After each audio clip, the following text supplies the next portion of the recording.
Hello, I'm Matt. I'm running this game, 5th edition. It's a uh, quick smash and grab where they smash the monster and grab the reward. Uh, I have two people with me. Uh, Thankfully, they're both the same level, so it makes it really easy. I'll have them introduce themselves going from my left to right because that seems to be the order we go in.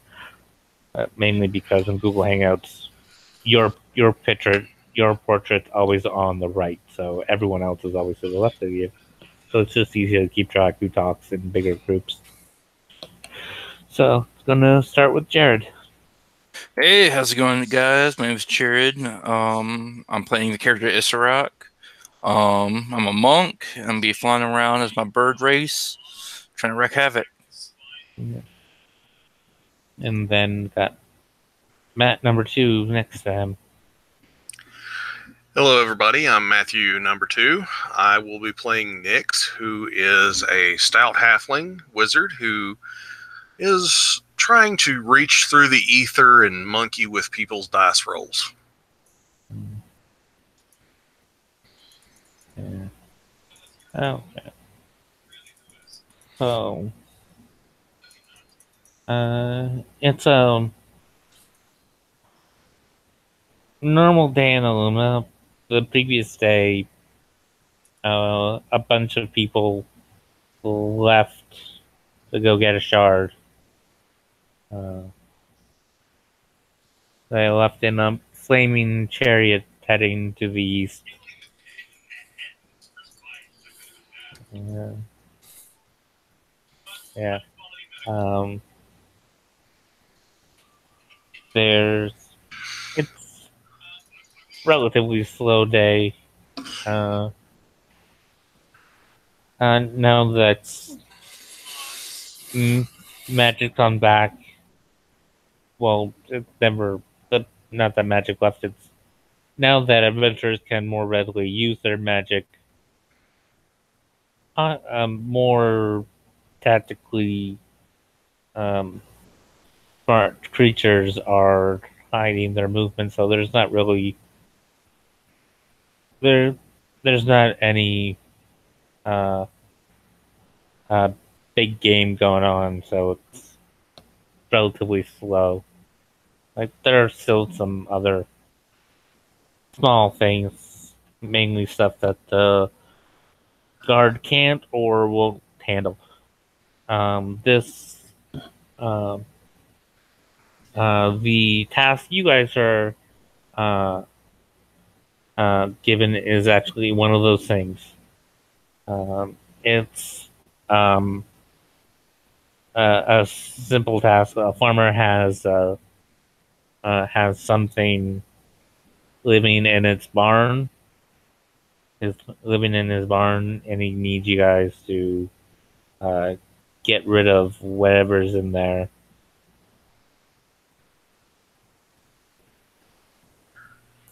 All right. Any clues as to what might be in there? Uh, Tracks, fur, anything of that nature? uh, the person that noticed there's something in there did not stick around long enough to for a basic investigation. All they know is there's something there, and they don't want to be around of something there. So, uh, but from all you know, because uh, they they know something dangerous because one of their animals, well, is uh, dead with two big puncture marks.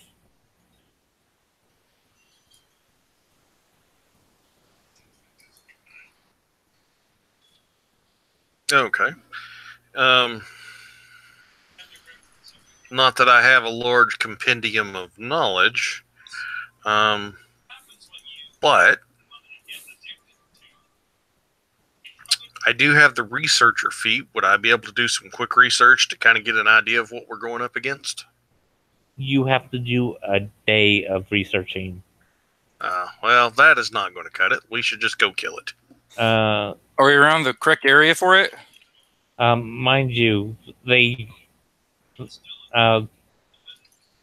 an artist rendering of the bite mark on the thing. If you want to make a nature check, you can. Nature. Well, I got a +2. That's not awful. Let's see here.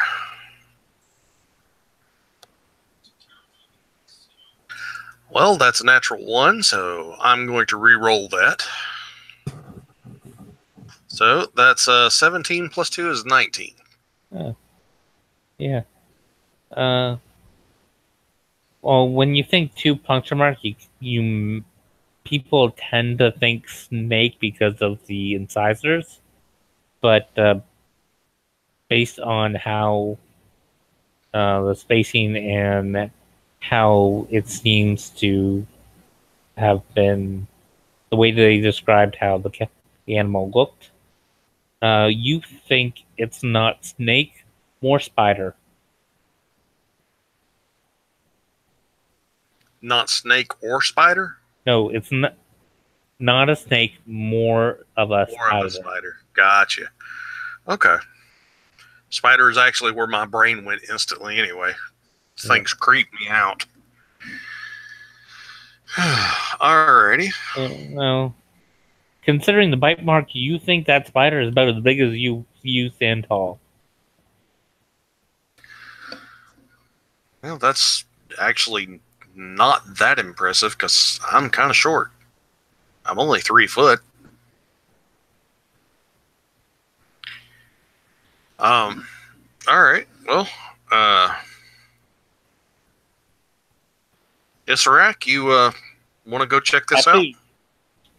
If you had the spell animal friendship, you could probably make this creature your mount because it's probably bigger than you. Sadly, I do not have that spell. Yeah.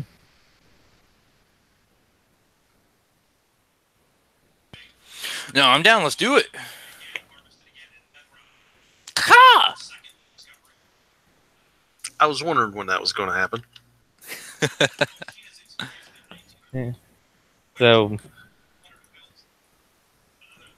yeah, you'll each get 50 gold for completing this task. Alright. I'd like to pick up. Do they have? I honestly don't know if this is in D&D. Do they have like antivenom or? Yeah. It's called antioxidant. It costs 50 gold. Okay. I would like to pick up 2 doses of that and probably 2 healing potions. Okay. All of those are 50 gold each. So 200 gold.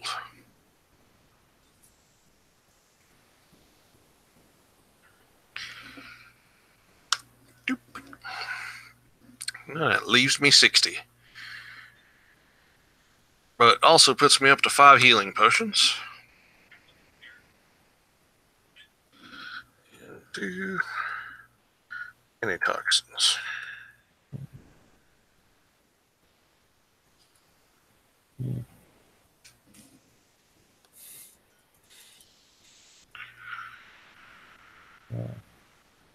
So, on the request is also the address of where the farm is. It's farmlands east of Illumina. There isn't really that many farms close, so like farmland usually starts like 8 hours into traveling because the land around Illumina is not the let's just say ancient battles were fought there, and it's not the best for growing stuff. So you kind of have to move away from Aluma before you get to fertile land. Okay. So, yeah, it takes you a little while before you start getting to farmland.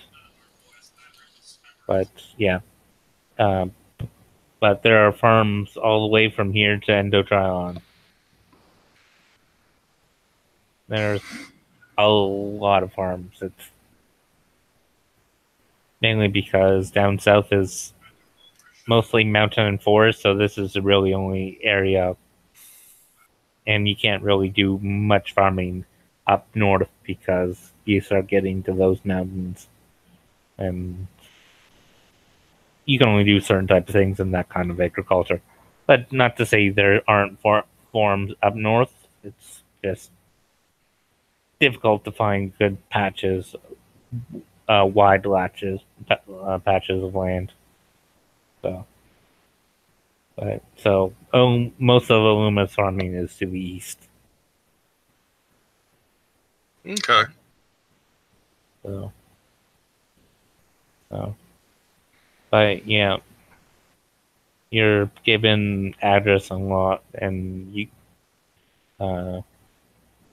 if you're unsure, you can stop by uh, um, the city office, and you can get directions if you aren't familiar with uh, how things are set up. I'm sure we can find our way there. Yeah, yeah.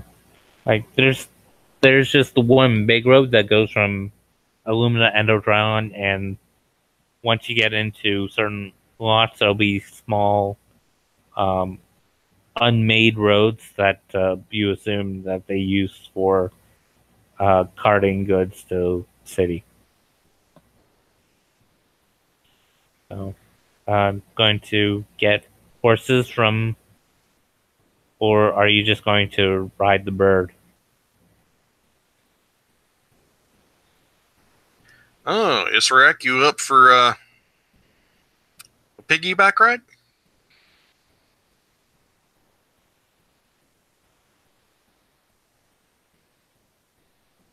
Let's take a ride, guys.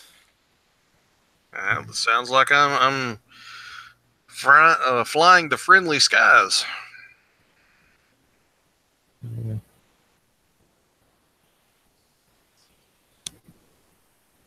Okay. So, does Isaac want to pick up anything? I think I should. Well, I want to pick up some antioxidants or anti venoms, Antitoxin. antitoxins. That's about it, though. Yeah. So, yep. 50, yeah, they cost 50 gold each. I'll pick up one. Yeah. They're very good if you're poisoned and you don't have a healer. Yeah. Actually, they're very good for any eventer. Yeah. You really could have used Xander. Whole party got poisoned. Yeah. Yeah, Jander can be useful. Yeah. Yeah. So, you fly off.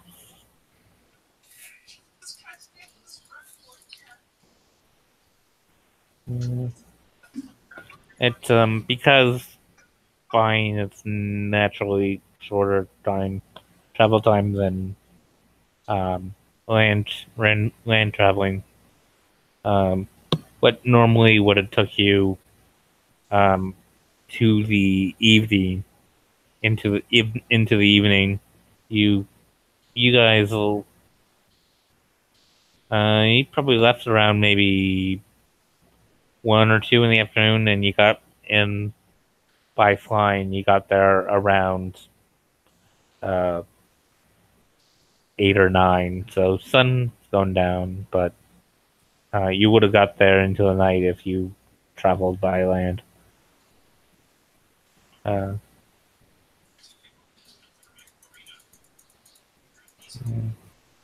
Do you the UAG pin? It's basic. It's like a normal pin. It's like half an inch. Yeah, half an inch. Do you have it pinned on your collar, uh, over your heart? Where do you on your sleeve? Where do you keep it? On Nyx, she keeps it on her collar. Yeah. I know you've got to ask with me. Yeah. Uh, do you keep it on the outside of your collar or on the inside of your collar so you can be uh, just because on the collar you can keep it hidden and just kind of flip it if you want them to know, sort of a, or do you have it displayed outwardly so everyone that can see you knows? Yeah, it's displayed outwardly. Yeah. Okay. What about Israq? Where do you have the pin somewhere pinned on you, or do you? I keep mine on the hood of my robe. Where the trim would be on the left side. Okay. So if like the hood would be pulled back, it would still be noticeable from the back, but you probably wouldn't notice from the front because of my wings. Yeah. But if I have my hood up, then you would be able to see. Okay. Yeah. Okay. So, yeah, you do you go up to the farmhouse, or do you just go right to work without introduction? Oh, I go up and knock on the farmhouse door. Okay.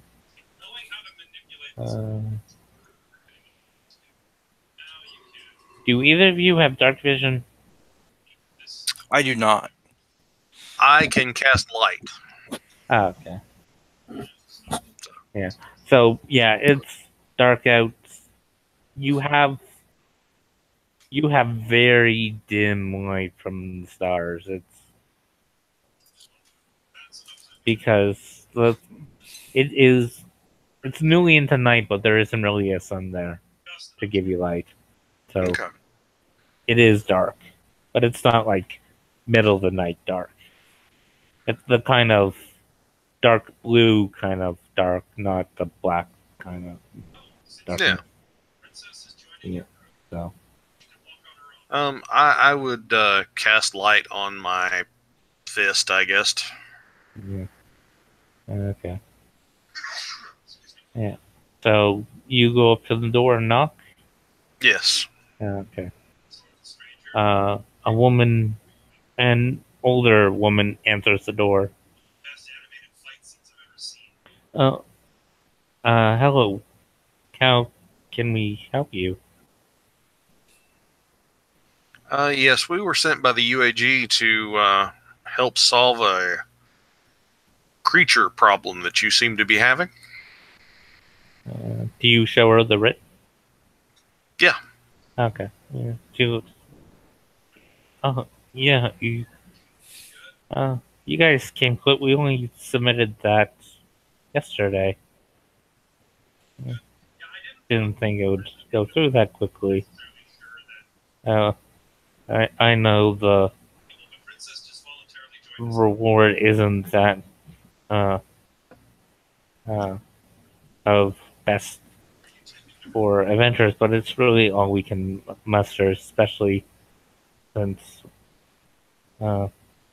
planting season only just started. No worries. Well, the pay was sufficient to get us here. Yeah. Yeah. Do you want my husband to show you where the barn is? Are you if it's kind of late out, and uh, I'm pretty sure fighting whatever is in there at night time might give it advantage, so we can definitely put you up for a night, just so you know, feel bad if uh, if that's what caused you to be injured. Oh, that's awful kind of you. You know, I'll be more than happy to spend the night, and we can tackle it in the morning. Yeah. She brings you guys in, and it's a very modest home. Uh, there's some furniture, but it's uh, definitely well worn and well used, well loved. Uh, we don't have uh, that much extra fineries, but I think we can scrounge up some pillows and sheets for you too. Oh no, you don't have to go to the extra trouble. I've got a bedroll I can sleep on. We were all about to go to bed, so uh, uh, I can scrounge up some food if you guys are hungry.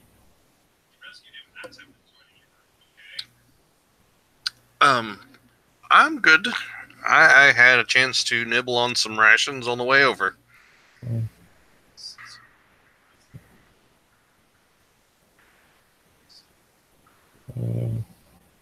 And what about your unique looking friend there?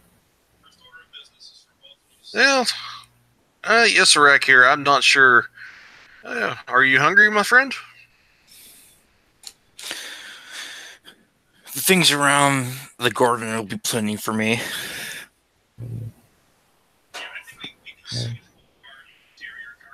Okay. I prefer the natural delicacies. Okay.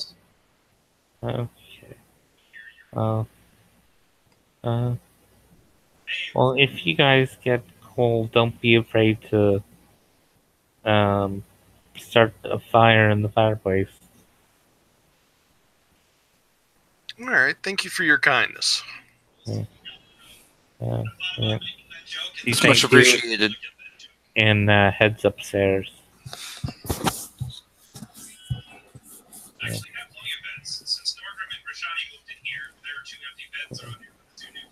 So,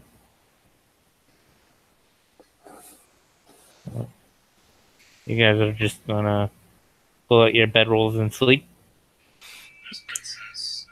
Yeah, I think I'm just going to pull out my bedrolls and go to bed. Same. Yeah.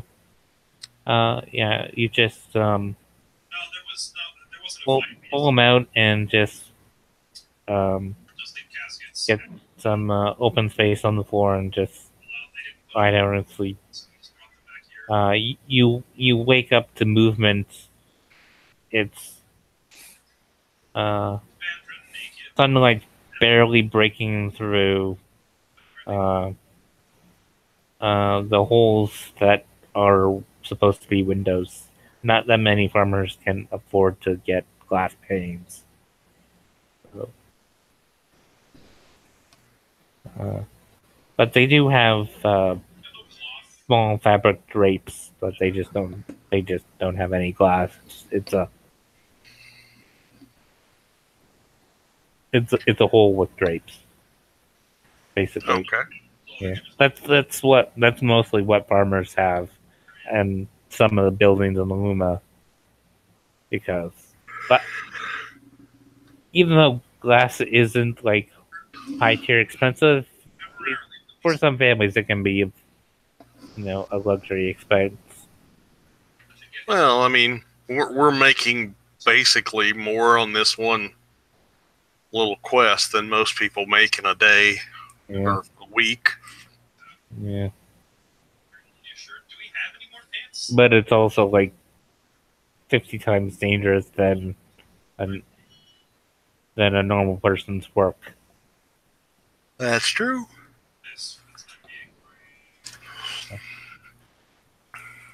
Yeah. No matter how much you get paid, it's usually justified to the amount of threat you have.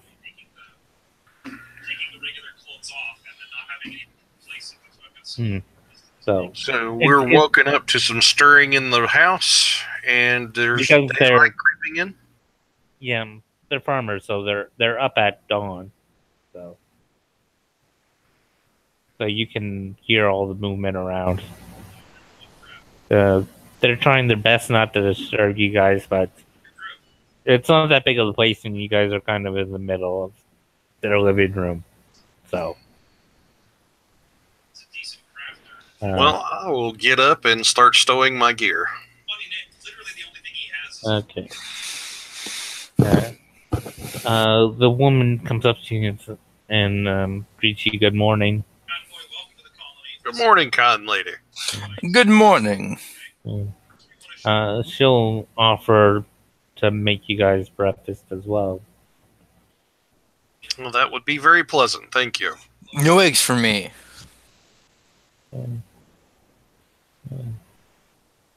Okay. She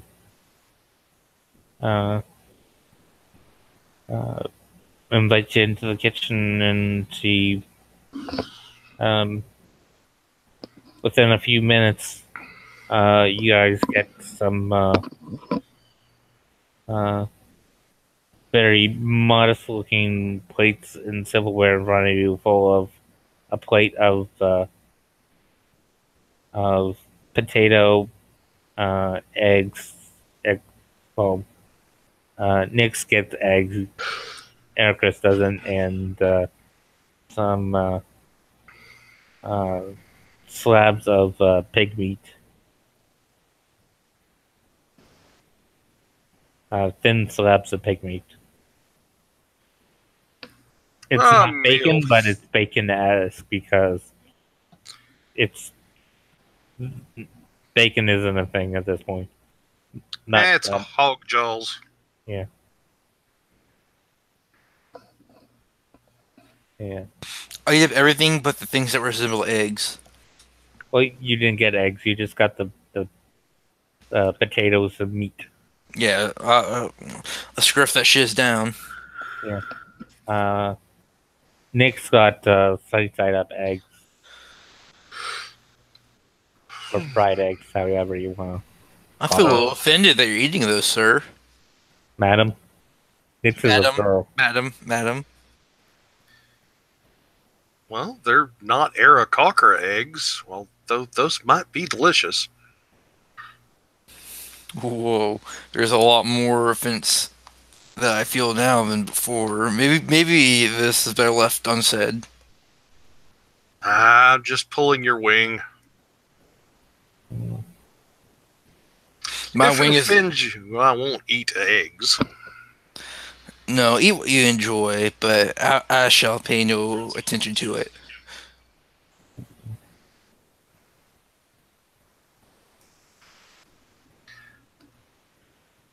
Do Aarakocra women lay unfertilized eggs like chickens? I honestly don't remember off the top of my head.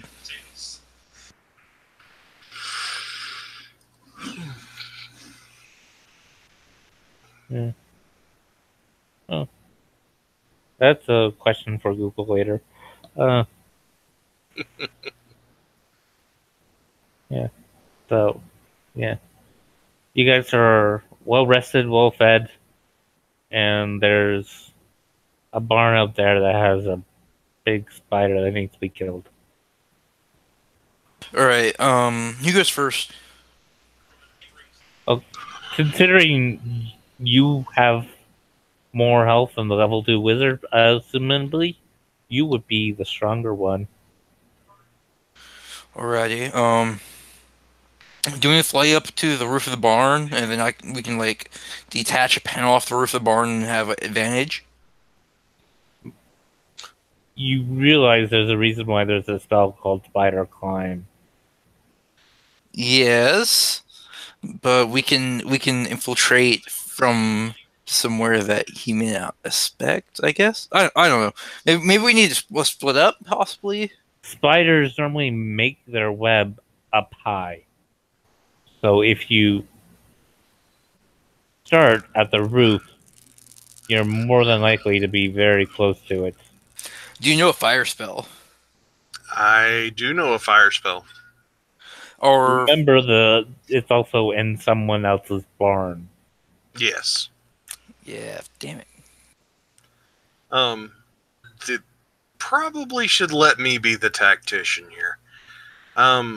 We should probably go in through the front door, and I will cast light around the room until we find what we're looking for. Yeah.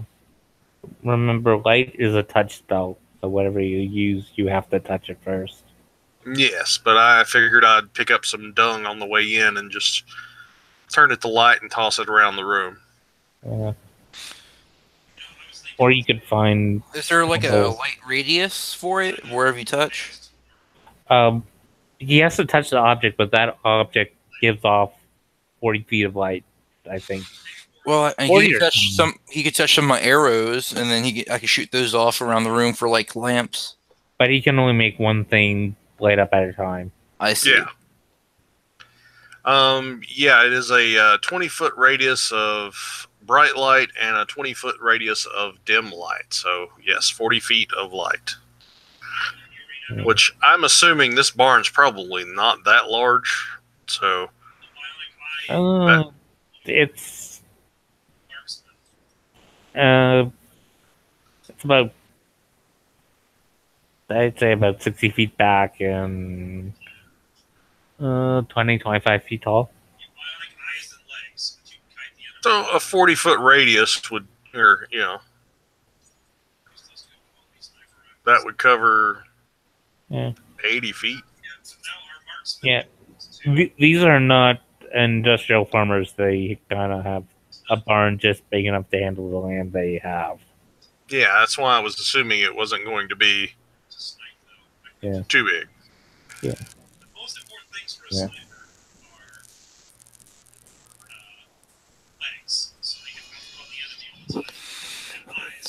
Yeah. Am I echoing to you? Because that was something in my other game. Do what? Oh, I was just wondering if my mic was acting up because of an issue with it like a couple hours earlier. No, it sounds perfectly clear. Okay. Because I was hearing something in the background. I don't know if I was wondering if it was me. So, yeah. So... I hear like a TV in the background, but... I think that's me. Yeah. Yeah. So that's what you're going to do? You're going to go in the front door and start throwing light around? Yep. Well, on the way in, I'm going to cast Mage Armor on myself. Okay. So who's going to be the first one through the door?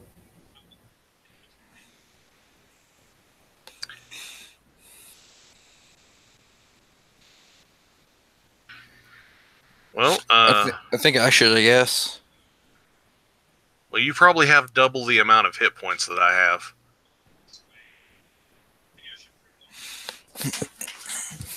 And with my mage armor, my AC is now 15. Woo! Okay. So whoever goes to the door has to roll perception. Alright.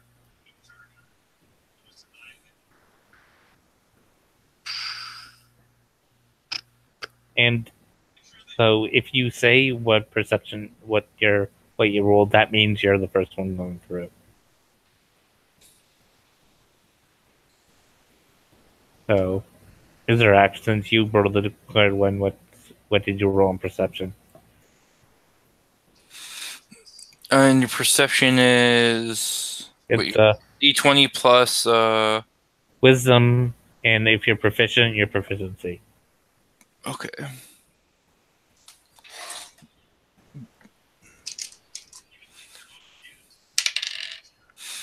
I rolled a 12 plus my wisdom, which is +3, so it's 15.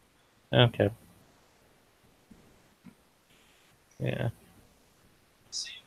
So, the door is pretty big, so there's a lot of light coming through just with natural light. And you're looking around,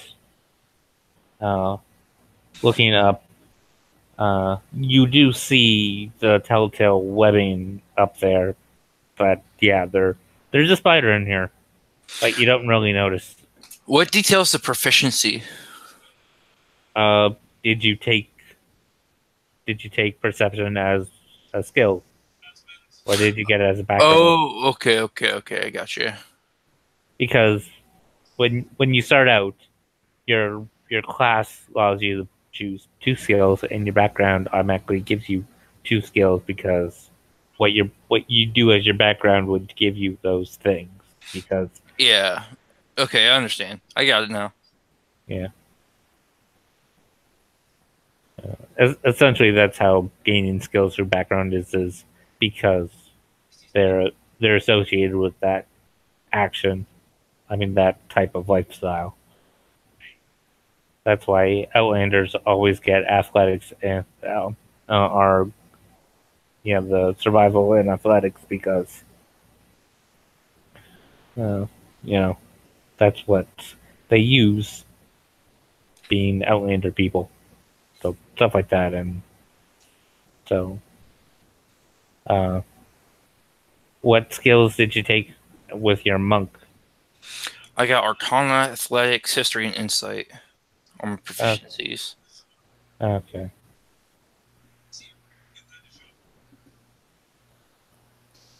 Okay. So yeah. You don't really see anything. But what is your armor class? 17 with initiative +4. Yeah. Okay. Everyone roll initiative. Alrighty then.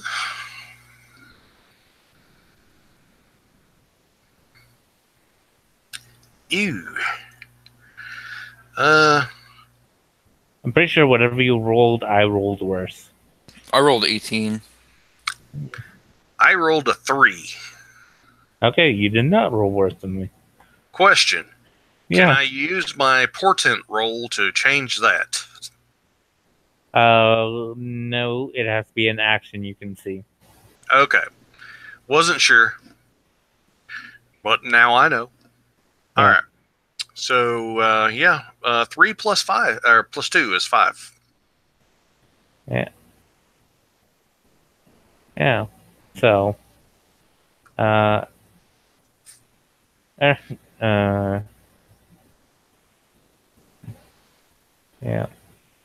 Oh, I'm mind blanking and I'm forgetting your character, Jacob. Even though I said his name like 5 times already. Issarak. Isra. Yeah. Isra is surprised, so he loses his action this turn. And the spider rolls. I'm surprised with 18. No, because your perception did not beat his stealth. So he is hidden.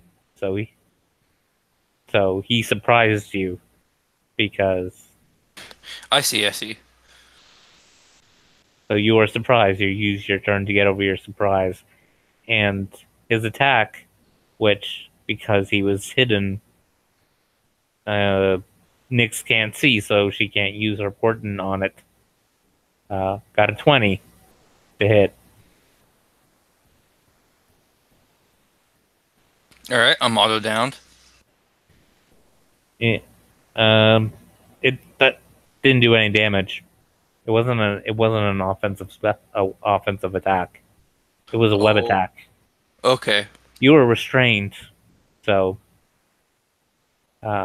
you can either use an action to try and break free, or someone else can attack it and try and break you free of the webbing. But yeah, you're restrained.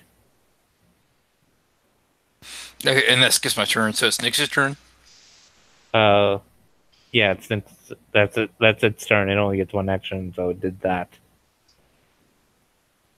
Because Alright. it was in front of the door, getting whatever came in here.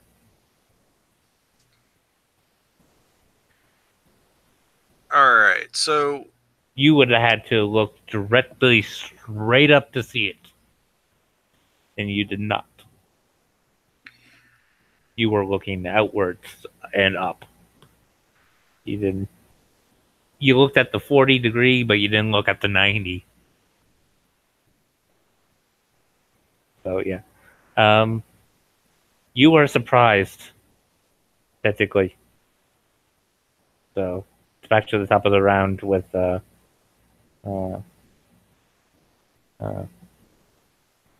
Interact. All right. I guess I'll make an attempt to wriggle out the web. It's a strength check, so you just gotta roll d20 and add your strength, a modifier. I rolled at 12. Another 12. Plus 2 is 14. You beat the DC. You broke out of the webbing. All right. Yeah, mind you, that spider's about 20 feet up. So Can I use like a bonus action or anything? yes, that was your main action, but How big is the barn? 50, 60 feet long, about 20, 25 feet up. I'll use my Step of the Wind to... Actually, no. I'll wait. I'll wait. Yeah, it's a double door barn, so you don't have to worry about blocking the entryway. All right. Your turn, wizard lady. Yeah, because it's 50, 60 feet long, but it's about 40 feet wide. alright, so I'm going to go into the door and I'm going to look up because I'm assuming that I would have noticed him getting attacked with the webbing. Yeah, you could definitely tell which direction that came from. Yeah, it is on the wall directly above the door. Partly on the wall, partly on the roof. Just looking straight down at you. Okay, that's kind of disconcerting. Yeah, and this thing is almost twice your size. You're just making me feel so much better. Yeah, it's about 5 feet. Alright.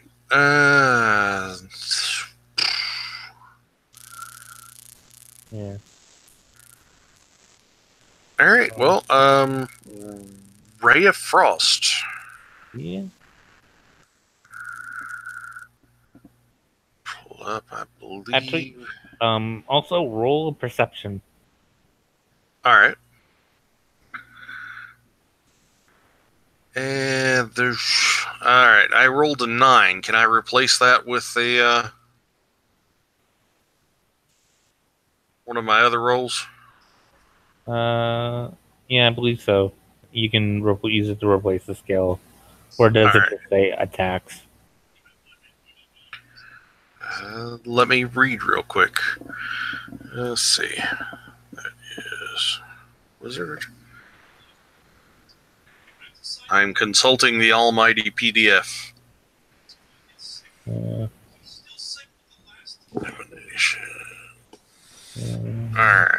Let's see. Yeah. One attack roll, saving throw, ability check you made, or a creature that you can see. Yeah. Okay, so I can't. No, you can replace it. It's yourself or someone you can see. Oh, okay. You just have to. You just have a window between when you roll and when I confirm it's a success or failure. Alright, well, that is a 17. Yeah. Uh, yeah, 17 because I have +0. Yeah. Be very thankful. The second number I rolled was not the first one because the second one was a natural 20. But the first number, because it was an advantage, was a 15. So at the opposite end of the barn, you see another one. Oh joy. Issarak, there's more than one. How long have these things been here? Yeah, I'm not worried about how long they've been here. I'm worried about how long they're going to stay here. Not too much longer after we roll a nature leave. roll. I'm Either sorry, of Matt. you. Either of you, both of you can roll a nature roll. Nature roll. Pretty sure that is. I got a 14. I also got a 14. You just needed a 10. It's basic biology. The one over top of the door, based on coloring and size, is male. The one at the other end is female. And if you gave them a week or two, there probably would have only been one spider in here. But a heck of a lot of eggs. And is this a wood barn?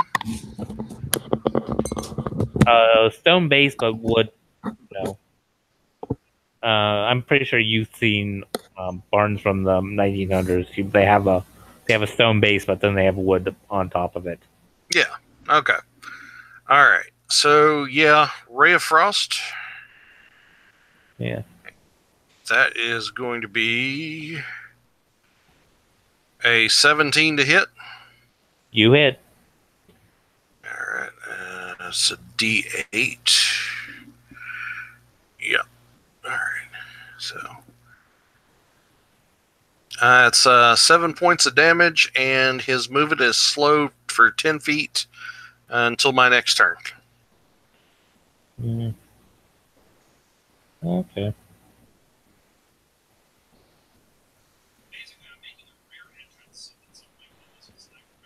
So, I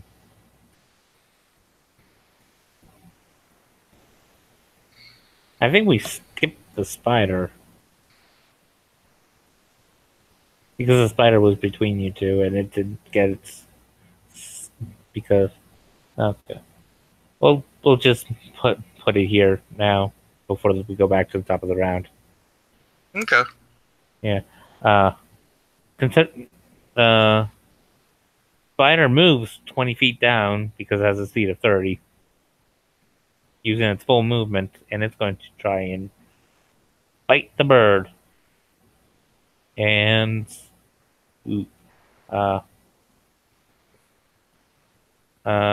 make a con save.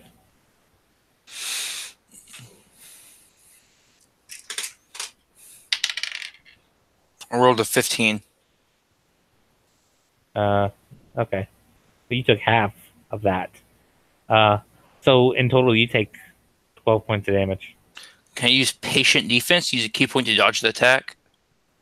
Patient defense is allows you to use the dodge action as a bonus action. I have not. You have to do that on your turn. Oh, it's only on my turn? No, you have to decide that on your turn. It's not a reaction thing. It's a. Oh, okay. I'm going to spend one key point and then use my bonus action to go into a defensive stance. Oh, okay, okay. So, I should have done. Okay. And I'm learning. Yeah, and it rolled double 22, so it would have hit you either way. Already. So I take how much? 12? Yeah, 12 because because of your strong constitution, you have the poison. All right, I'm at 3. Yeah. Yeah. At low levels, you definitely want to guard these things.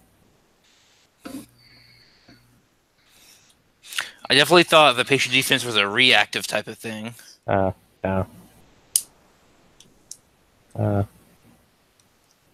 But now we know. Now I know, yes. Yeah. Okay, back to the top of the round. I guess I'll use a potion and set up for a patient defense. Yeah. Well, he can use the potion as a free action, can he? Yeah. Okay, so is it within melee range? Yes, because it just bit you. Do you know if what would deal more damage? Using a single attack action to use a short sword or unarmed strike? Or talon? Your short sword is a D6, and your monk die is a D4. I'll use my short sword then. I suggest disengaging and using your short bow. Yeah, that sounds like an even better idea. I'll do that. So, you can spend a key point. I think Step of the Wind allows you to disengage as a bonus action. If you spend a key point to activate it, and then you can use your main action to shoot it with a short bow, or you can use your main action to shoot with a short bow. I mean, shoot to disengage as your main action if you don't want to spend the key point, because you only have 2 of those things. Yeah, I'll use my main action to disengage. Yeah, that way it can't attack you or make attack of opportunity on you. Yeah. And then I guess I'll do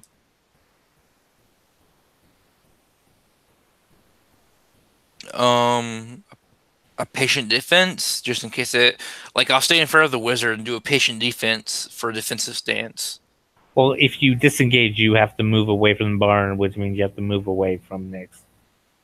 Okay. Yeah, I'll just do that then. I'll shoot with a short bow then. So, are you moving away? Yes. Okay. So, okay. You spend 1 key point to use Step of the Wind to disengage, and then you can use your main action to shoot your short bow. Yep. So, D20 plus dexterity plus proficiency. I rolled a 17 plus. That beasts do not have high AC. You hit. Okay.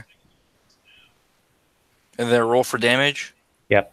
It's a D6 plus dexterity.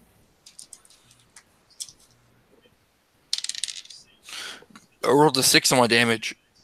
Plus 4, so that's 10 damage. Okay. Yeah. You shoot it, and it looks hurt.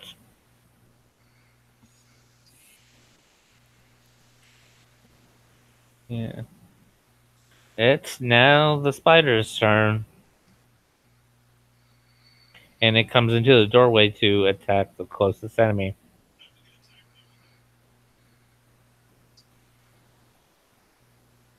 Oh, I am so sorry.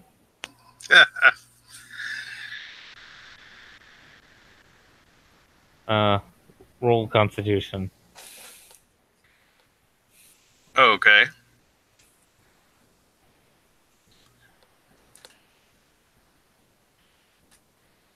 Constitution.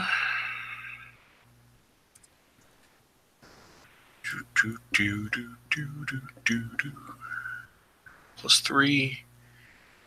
That is going to be a 17. Okay, you take half the amount of poison damage. I'm resistant to poison damage. Okay, then you'll take... I think...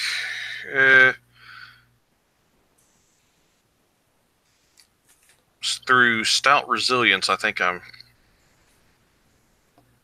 resistant. And I might have advantage on poison. Let's see here. Halfling.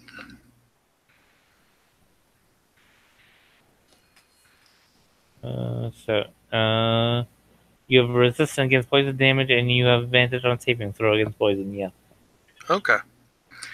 Alright. And so, let me roll again. You already passed. You don't have to. Okay. There's no critical success for a saving throw. And you. Okay, so I'm going to tell you the full damage of this critical bite.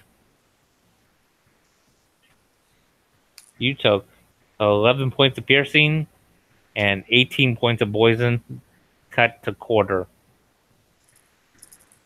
So you took 4 points of poison. 4 points of poison and 11 piercing, so that's 15. Yep, I'm almost dead. You mean that didn't drop you? No, I have 16 health. Ooh. Talk about lucky. Yeah. It's your turn, and you're in melee with a giant spider. Okay, so that's always fun. Free action, I'm going to drink a health potion. So that's 2d4 plus 2. And I'm going to retcon there's no second spider because I forgot about the poison damage when I was looking at stats. Ah, gotcha. So there's only one of them and you're fighting it. All right. Well, I get 8 hit points back. Ooh.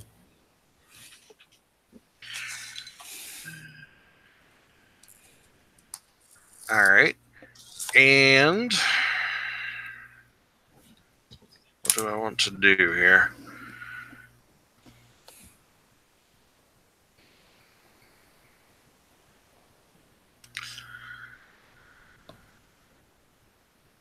Uh, 3d6.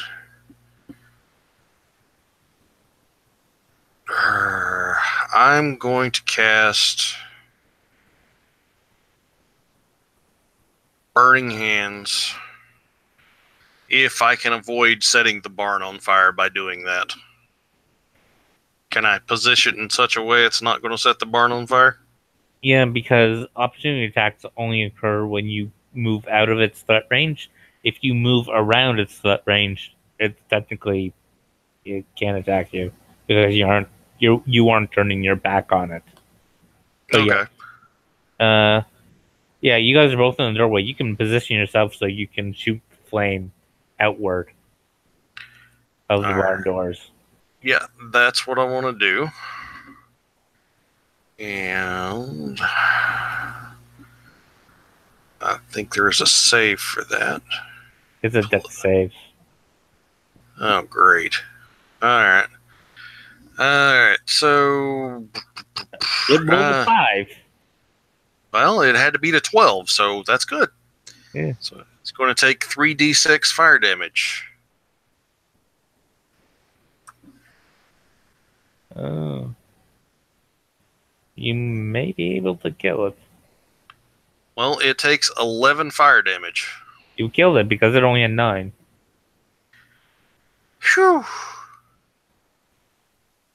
Now I'm thinking of bringing that second spider back into existence. Yeah, I don't blame you. I probably would. Yeah. It is 60 feet across the barn, so yeah, I'm going to say the female spider's still there, but it has to dash to reach you, and it's the top of the round. It's Israk's turn. Can I see it to shoot with a short bow? Yep. I'm going to take a health potion first. Yeah. And that's what, 1d8, 1d6? Yeah. 2d4 plus 2. Yeah. 2d4. Which is Dang it, get over here. Reminds me I need to deduct 1, so that puts me to 4 health potions. Got a 4 and a 3, so 7 plus 2 is 9. Yeah. One terrible thing about giant spiders is if they down you, their poison will automatically paralyze you, even if you get revived. What about even with anti-venom? Well, because it's not just a poison condition anymore; it's a paralyzed condition. I see. Antitoxin only gets rid of the poison condition, which is terrible in of itself because you're at disadvantage of all skill checks and attack rolls. I'll make a shot at the spider. Yeah. Rolled 12. With your modifiers or just on the die? Just on the die. Modifier's +4, I believe, for dexterity, correct? Yeah. Um, okay. I started to say, if not, I'm going to change that if at all possible. Yeah. Yeah. No, 16 hits. Yeah. Yeah, you could have changed it, and you wouldn't know if it was your portent or he just naturally hit. Would have hit. So yeah, but yeah, he did hit. So roll that d6 damage die. Rolled a 4. 4. So that's 7. Yep. Oh, yeah. You got it good with the arrow. Or is it +4 or +3? 4 plus 3 did damage. 7 damage. Where's the plus come from? Your dexterity. It's +4 then. Oh, I thought you had a plus 3 dexterity modifier. No, I have +4. Okay. So yeah, you did 8 damage. Okay.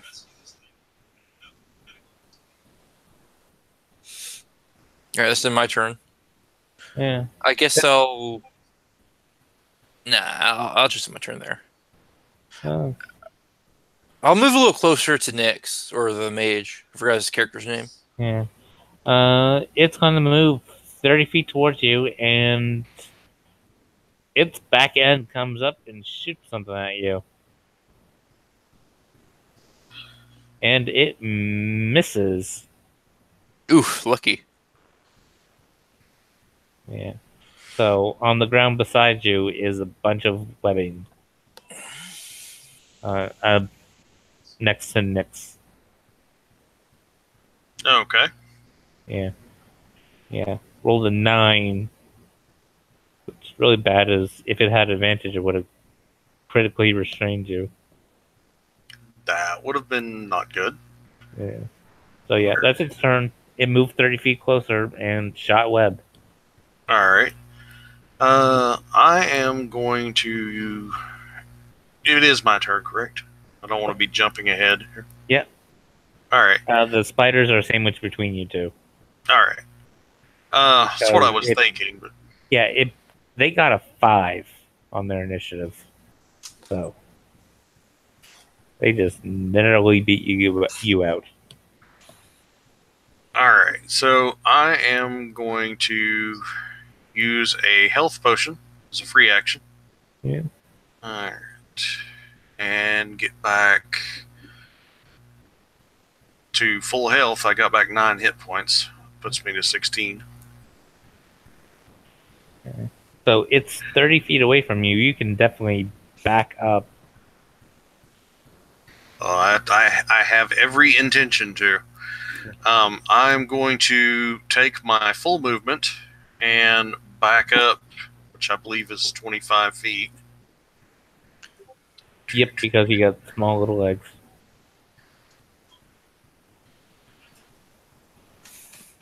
So I'm going to cast Ray of Frost. Okay. Rolled ahead. All right, that's going to be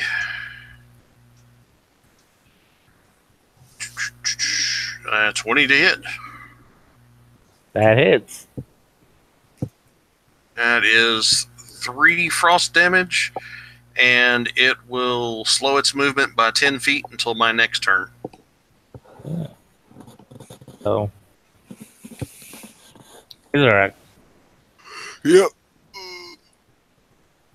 The halfling backed up 25 feet and shot a ray of frost at the spider. All right. Your short bow range is 80 feet, so, and you're standing about 50 feet away from it.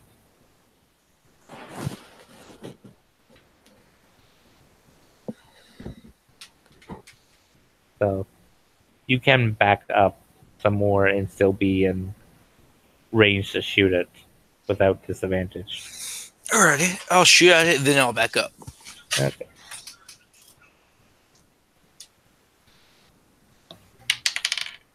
I rolled 14 plus 4, 16 or 18. Sorry, math. So your dexterity is 18. Yes. Okay. So you would add 6 to your short bow. I'd add 6 to it. Yeah, you add proficiency on your attack. You don't add proficiency to damage. So your attack roll is 6, but your damage is +4. Okay, I didn't know that. Okay. Yeah. So yeah, I rolled a 18. You rolled a 20, a modified 20. Or it's a modified 18.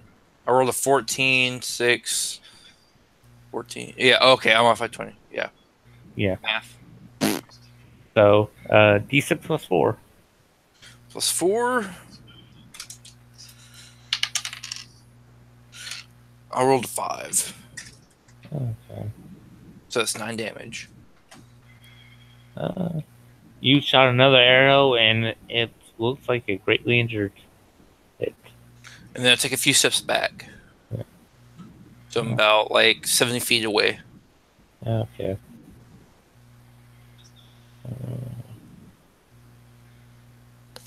Okay, let's see something. It dashes 40 feet because it only has 20 feet of movement. And it couldn't shoot any more web. So, yeah, it's about 10 feet of you, Nixon. It's your turn. All right.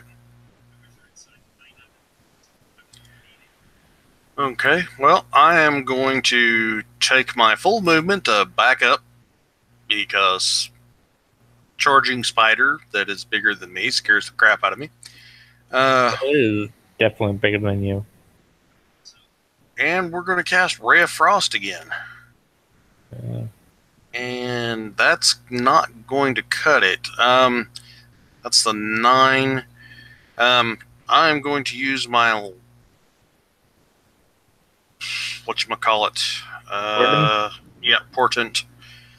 Change it to a 16 to hit. Okay. That hits. Alright. And that'll be 6 frost damage, and its speed is reduced by 10 again. Its speed is not reduced because it's dead. Ah, well, it's permanently reduced then. Yeah. Yeah, it had, after that damaging arrow, it only had 6 left. Nice. So.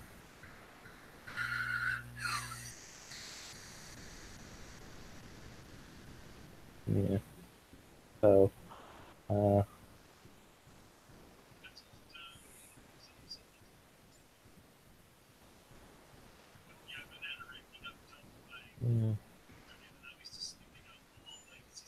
Okay. Are you going to try and harvest anything from the spiders?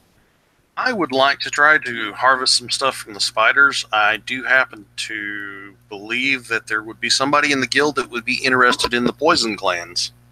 Yeah. Do either of you have survival to do that? I don't think I do. Well, you can roll it. I'm proficient. It's just when trying to remove poison glands, if you roll low, you have a chance of poisoning yourself. My survival's a +3. Yeah. But I'm not proficient. Yes, but the halfling's also resistant to poison. Yeah, it's probably better if I try it. Alright, so... Well, that's a 1, so let's re-roll that. Well, in your case, a 1 is actually better than rolling 2. Yes, it is. Second roll is a 17. Natural 17 or a modified 17? Natural set. Well, it's the same either way. I have a Oh. +0. Oh, okay. Yeah. So, yeah, you're knowledgeable enough.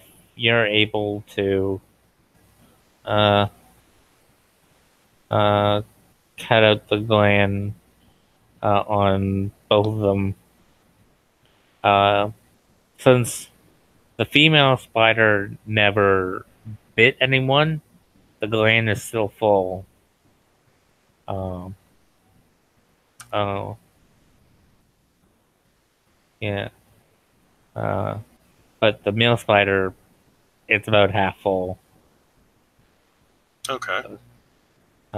Poisonous creatures can, especially monstrous creatures, they weirdly can recover their poison faster than real world spiders. So that's why they can keep biting and poisoning things, even if you would think they would run out of poison. But yeah, if you kill them, they kind of you. If they attack, normally you can only ever get them at half the gland's half full, because it's sort of like they fill up just enough to inflict poison. And how many doses of poison would be in these glands? Um, Or would that be something that would have to be refined to even find out? Normally you have to um, to make it usable, because this is just it is just liquid poison. It's normally it has to be refined into a state, because you have to have because the type of poison inventors use is the kind that they can put on their weapon, which means it has to be mixed with some sort of compound that makes it sticky, that it can stick to weapons. Okay. Because this is just liquid poison. Like you could pour it in, you could slip it in someone's drink and they'd have a bad time, but it's not necessarily anything that would stick to a weapon, because it's just liquid.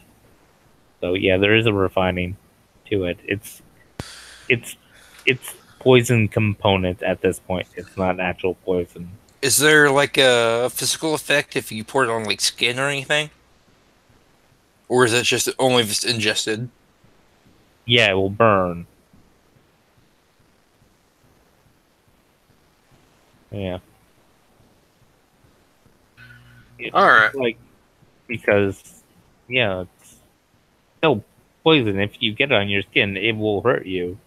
It's just it's not in a state where you can use it as an inventor. Yeah, but Eridan could spend some time with it and get it straightened out, since she's proficient in the poisoner's kit. Yeah. Oh. Is there any use of it with alchemy? Yeah, you need alchemist tools to combine compounds that make it a poisoner's kit that allows you to take poisons that are already made and apply them. You have poisoner's kit only works with manufactured. You need an alchemist to make poison. So you have to be Okay. proficient with alchemist tools to make your own poison, and you need proficient with poisoner's kit to apply them in the way they're intended to be applied. Alrighty. Without detriment. A person that's proficient with poisoner's kit can apply poisons without chance poisoning themselves. Someone who's not proficient in that has a chance to poison themselves if they apply it to a weapon the wrong way. So, it can be dangerous if you don't know how to use it, basically. Alright. Well, I'll collect some poison and use it to concentrate some poison for weapons and for vials of concentrated poisons and whatnot. Yeah, you're able to. Do you have anything to? Do you have any vials to drain the glands, or can you tie up the glands so they don't leak? Well, I did drink 2 healing potions. I'm assuming those vials would be acceptable. They're kind of contaminated with healing potion. Well, what mix would that make if it mixed with healing potion? Uh, it would kind of. It's sort of an. It's you would be putting something in an unclean vial. It would contaminate the liquid in there. Chance of making it inert. Okay. Well, we could just ask the farm wife to boil off the bottles and have them cleaned. Yeah. Yeah, they have to be, boiled and sterilized. All right, we can do that. I have one extra healing potion on me, or vial on me. Yeah. So we have 3 in total. Do either of you have alchemist tools? I do. There would be clean vials in there as part of the kit. Oh, okay. Yeah, I'll just use the clean vials out of there then. Yeah. Because you get vials as part of the kit. So eventually you have to get new vials to replace the ones you use, but yeah. But yeah, you'll have vials that you can pour it into and put the stopper, and they are sanitized, so there's no chance of the liquid mixing with anything. So yeah, you probably have to use the amount of liquid that you have. You probably, I'm going to say there's 4 vials of poison. 4 full vials of poison. Which, if you turn it into contact poison, or the type of poison that that is applied to weapons, you would just the poison would just be. I gotta find yeah. It's a little diluted from the poison, so I'd say it does. Each application only works once. Once you hit someone with it, the poison's gone, and you have to reapply it to the weapon. But it does 2d6 poison.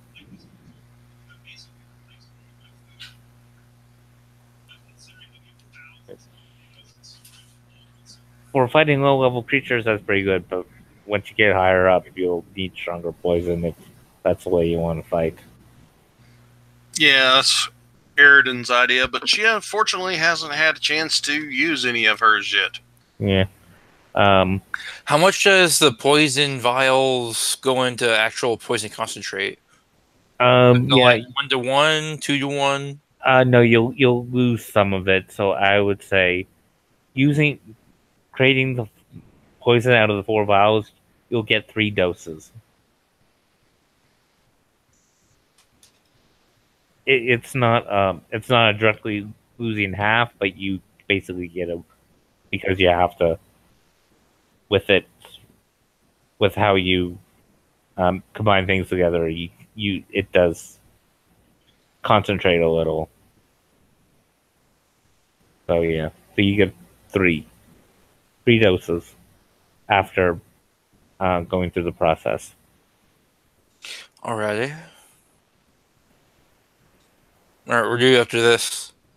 Do we get experience, or do we have to rally up? Normally you get experience at the end of the game after everything's done, but you can go tell the family you killed the spiders. Do you want to get rid of the bodies, or are you leaving them for them to get rid of them? Let's have a cookout. Let's cook. Let's make a bonfire and cook the spiders. Yeah, you can do that. I'm just not my cup of tea.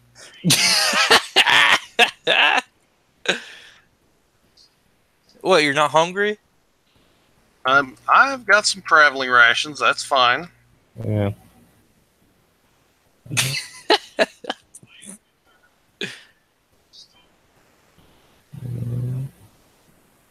Is there any other materials you can gather from the spiders?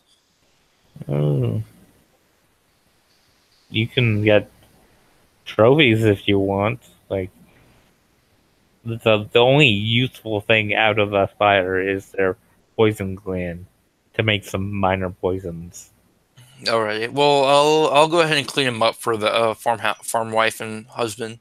So you're going to take your short sword or dagger and clean up the bodies. Yeah. Kinda. I'll give them like a last like thrust to make sure they're dead, and then I'll clean up the bodies. Yeah. Okay.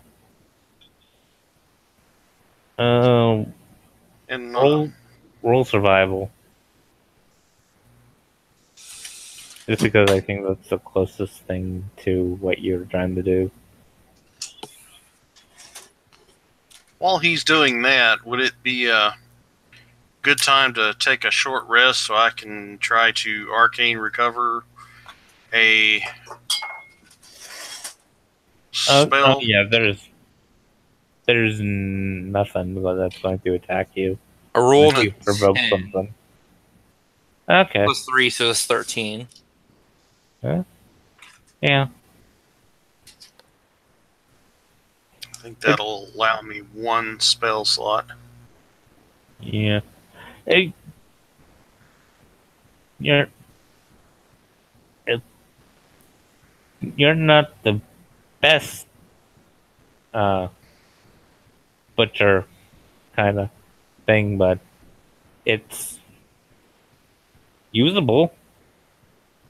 Like, uh, it's not.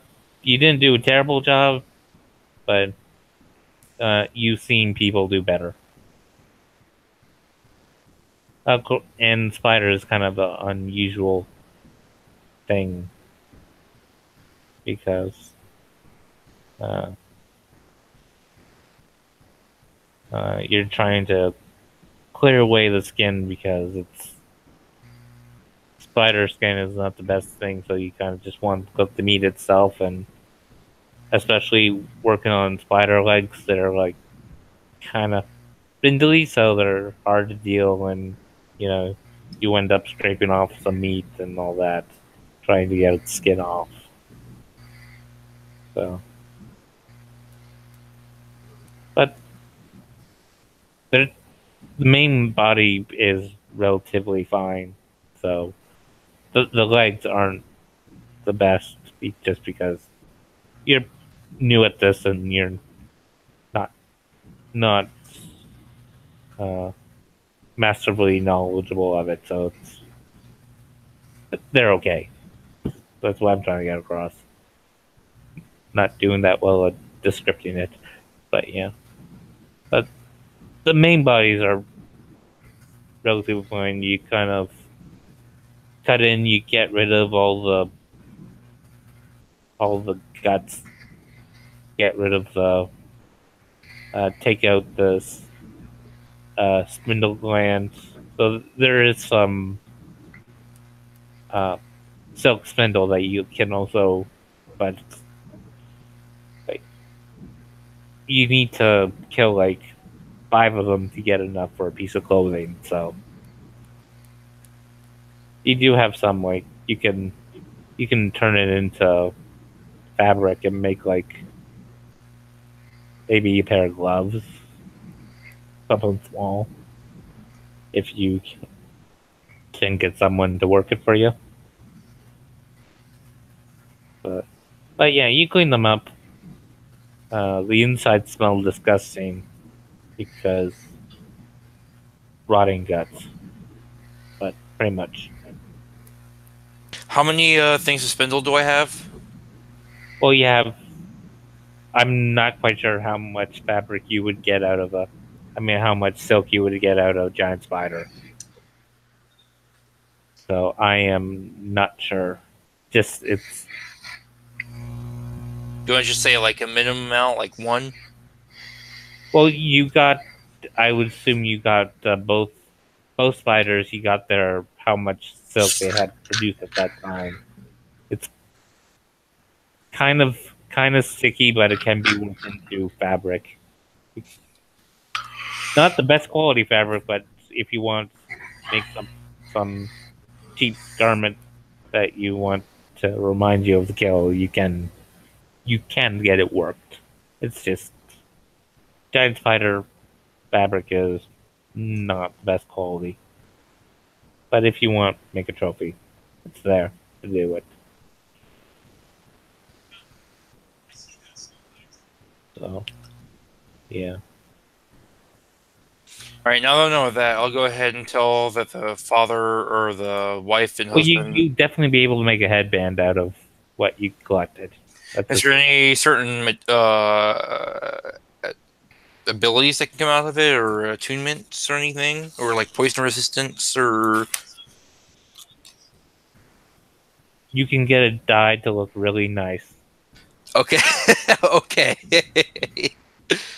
It's fabric. It's yeah, not, yeah. they're normal spiders. It's not like they weren't magically infused creatures. You're not gonna get anything out of it. Okay, I understand. The extra thing you got is the poison. So yeah, but yeah, the family is very thankful, and you know you'll get paid at the guild hall when you when you report in that the job's done.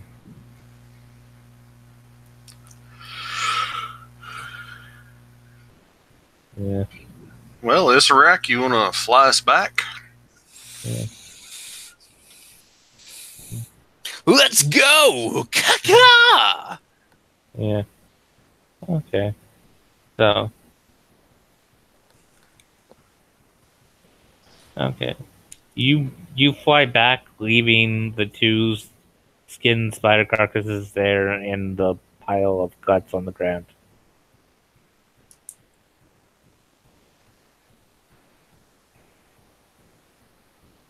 Yeah. So yeah. You fly back. All this stuff only like the skinning and that took a few hours, so by the time you get back it's like mid to late afternoon. It's like 3 or 4 in the afternoon. So you go in, you report, you get your money. You probably consumed more money than you gained back on this adventure, but sometimes adventurers are at a minus.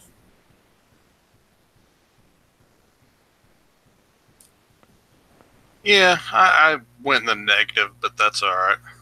Yeah, you'll have an antitoxin for the next time That's true. you fight something poisonous that you didn't expect to fight something poisonous. Well, technically, I didn't go in the negative because I still have more healing potions than I had before and the antitoxin. So, Yeah. that's good. And it was 50 gold, correct? Yep. All right. Yeah. And if the game ends here, you get 1 XP. Well, I'm good to continue if you are. Oh, I have nothing else. I gotta open the store tomorrow, so I gotta get it off. Yeah.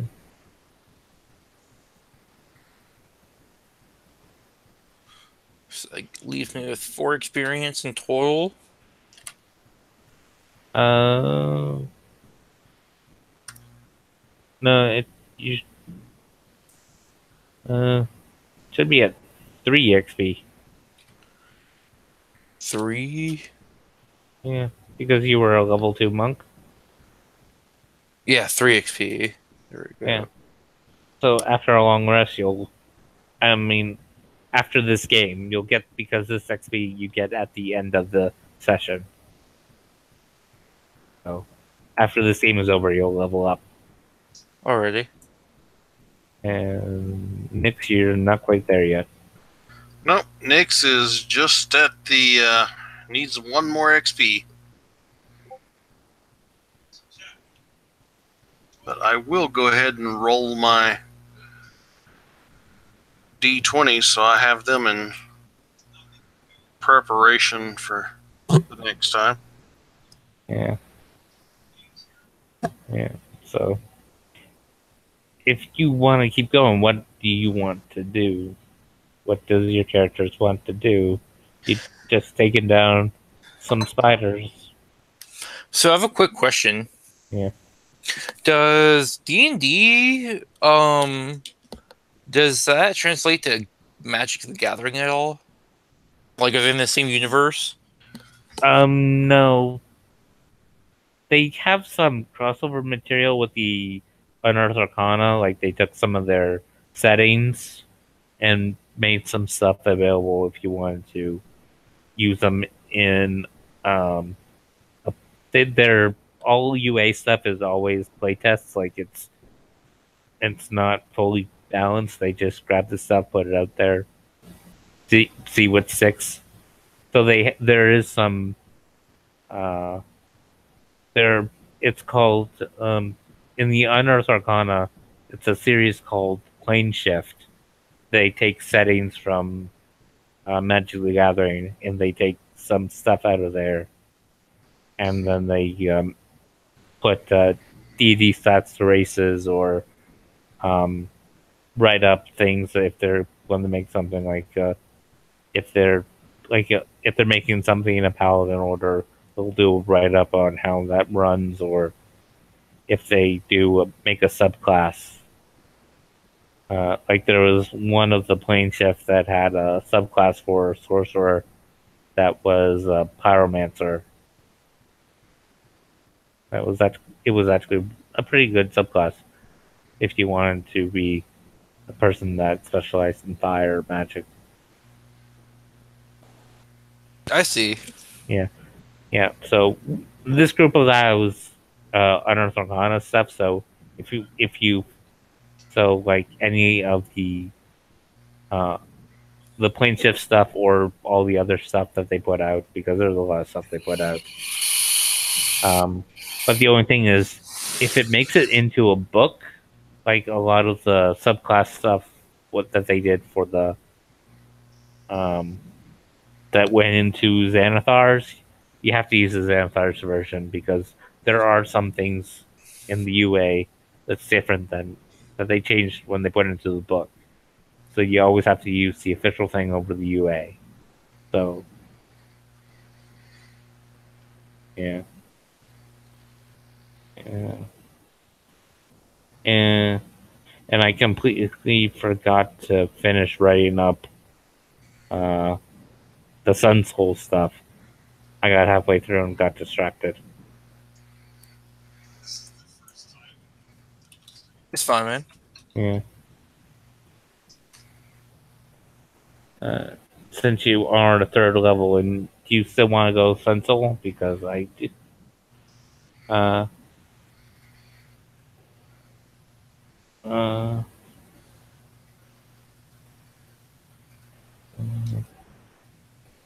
I can just copy and paste it into Discord because I have the third level stuff. That works fine. I'll do that. Yeah, I just gotta find where I put it because it's in two books and I'm writing down the stuff from both of them. So better. Do you think Sun Soul or the Way of the Dead Fist would be the best? Long Death. Long Death, yeah. Yeah.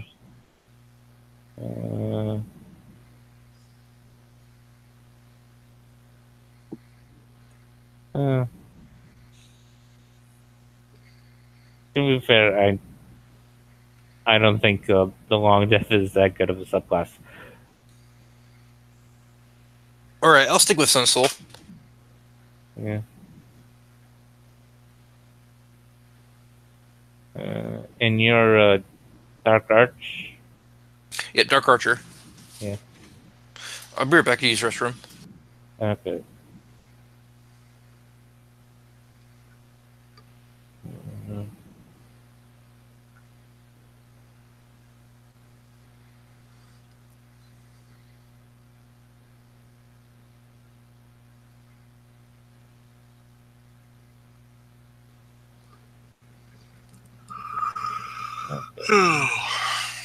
Good gracious. So, do you want to continue? Yeah, absolutely. Okay. Like I said, I'm running dry on ideas, so and if you want to do something, I'll try my best to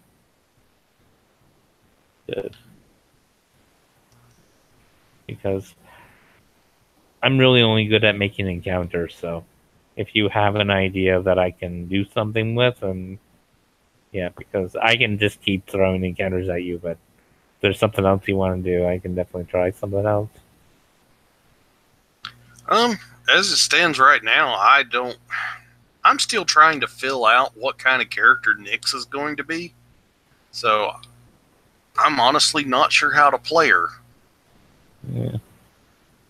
Well, you haven't signed up at the Wizards Guild, have you? The Mage Guild? No, I have not. Yeah. So that's one thing we can do. Because I much prefer to. I have no problem with using the RP chat. It's just, um, it's more fun when you can talk with the person instead of just corresponding with type. But I have no problem with either way. It's just I like talking with people more than I like typing at people. Yeah, I used to be a part of a turn-based D&D game on Facebook, and it was fun. It is just it got a little hectic waiting on you'd have everything planned out, and then somebody come in and do something completely sideways from what was going on, and you're like, what the crap just happened?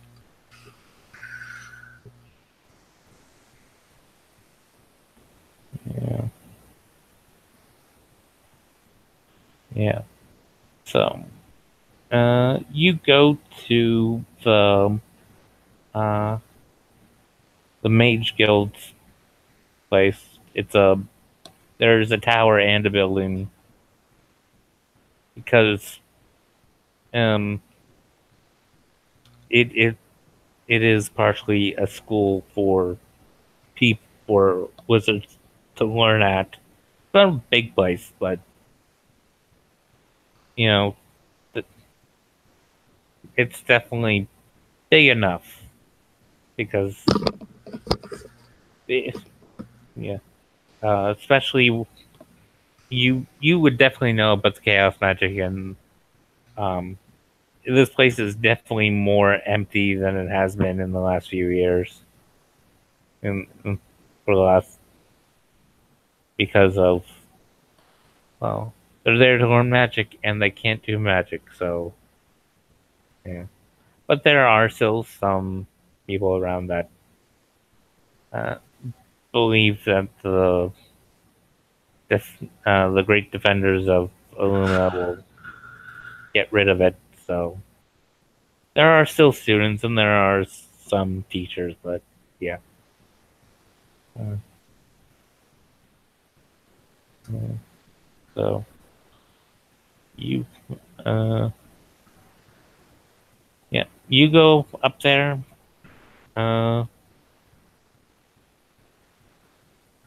uh, they say you're informed that uh, all people wishing to join uh, um, the the guild has to meet with the park mage before to uh, you know sort of interview kind of thing before and all that kind of thing before they're officially part of the guild. So you are sent up into the wizard's tower, and you come across uh, a human woman sitting at a desk outside of a door. Uh, Hello, miss. uh, well, hello there, little lady. Yes, I'm here to either make an appointment or just get to see the Archmage so I can join the guild. Yeah. Yeah. Uh, he's out tracing around the world, but you can go in and see him. Okay, I look slightly confused at that. But I go on in the room. Yeah.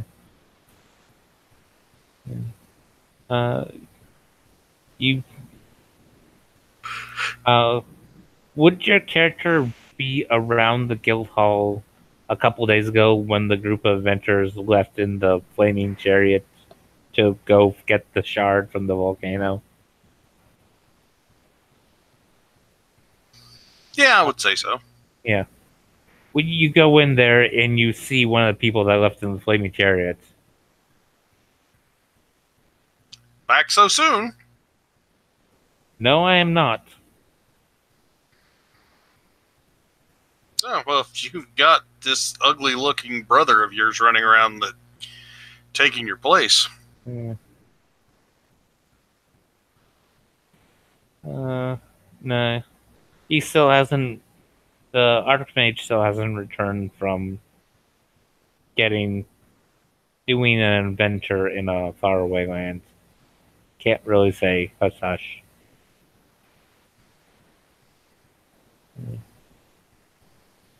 You mean the one with the Chaos Shard and all that stuff?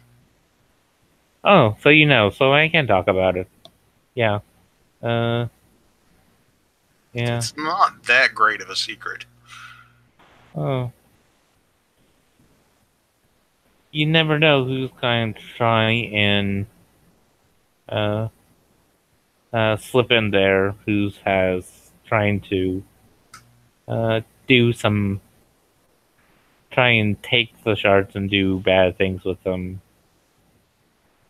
So Yeah, I was chatting with a girl that had some issues with what shard was it? Some sort of water shard. The water was choking people, all kind of other weird crap. oh yeah. It was very good. Adrian had the helmet. Yeah. Although that didn't really help him from getting double fingered to death. Yeah, but it all turned out all right in the end, I reckon. Yeah.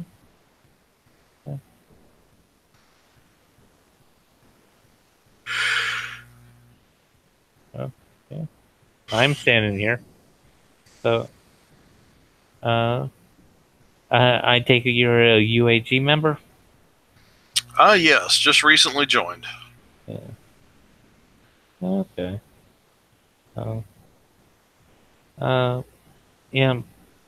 There are two forms of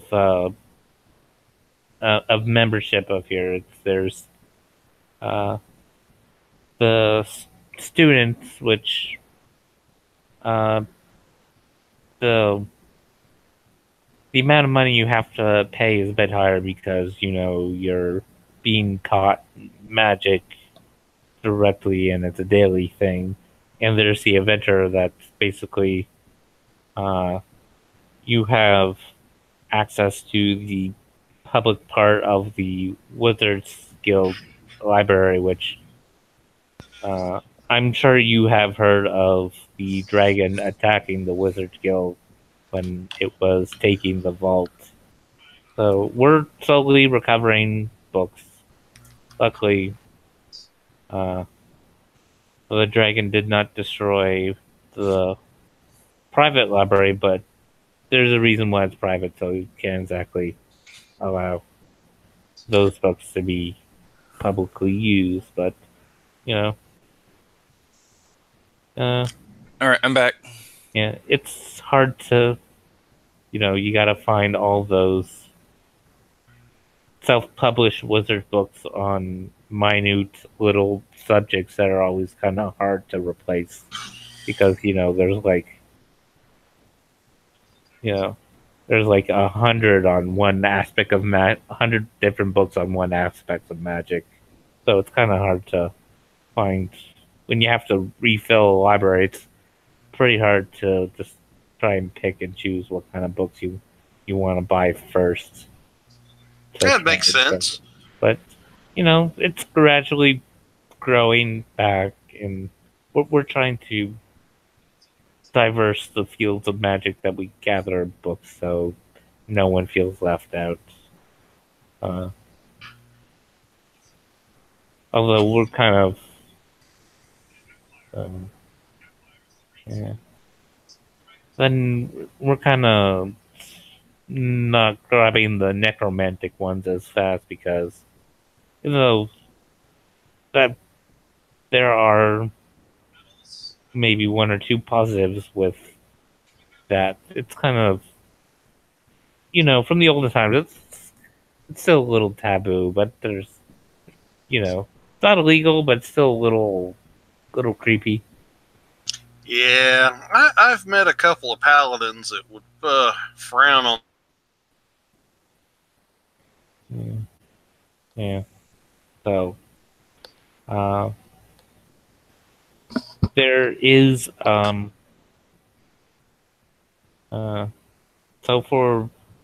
but the library does have spell books that students and guild members can use to copy out of for their personal. We just ask that they bring their own inks and other materials for it. Okay, and what would that cost me? Is it just? It's a part of the membership fee, but it's because of difficult times. Normally, we had a simple yearly fee, but we kind of we reduced the price, but we had to make it monthly.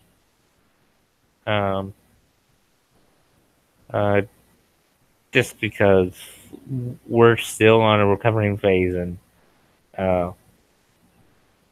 every organization lost a lot of money and still trying to recover. Especially since after that, Chaos Magic hit, and which means we couldn't make magical items to sell to earn money. So that definitely didn't help our money situation. So yeah.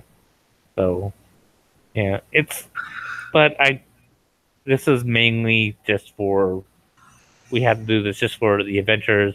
I'm pretty sure I believe the price is acceptable, especially for an adventure that, if you wanted to, you could earn a good amount of gold.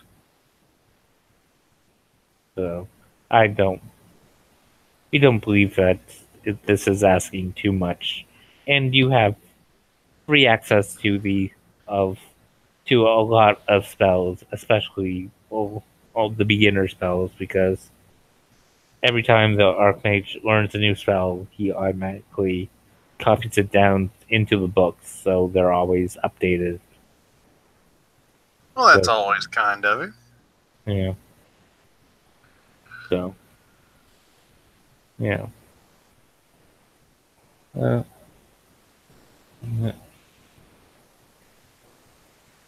So he pulls out a contract. It's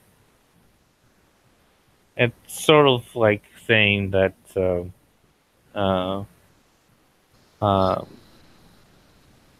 this is the only Magic Guild you will be a part of. You agree to paying this amount of gold monthly to retain membership, and it also has written in privileges and that, and